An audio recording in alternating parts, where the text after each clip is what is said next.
Good morning! Nandito na naman po tayo sa araw-araw na pakain sa ating mga manok. Ito na naman po ang inyong lingkod na albularyo ng baryo. Madami po tayong dalang mga greens para sa ating mga alaga.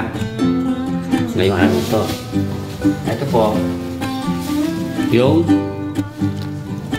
colitis. Yung po tinatawag natin, ito po material. Po, colitis spinach. Local spinach natin. Masustansya po ito. As usual, yung Madre de Agua araw-araw dahil talagang may marami tayo dyan sa garden natin. Napakasustansya, Madre de Agua. At kangkong. Chak-chakin po natin yan. Ihalo natin sa pagkain nila sa usual na feeds at saka yung darak.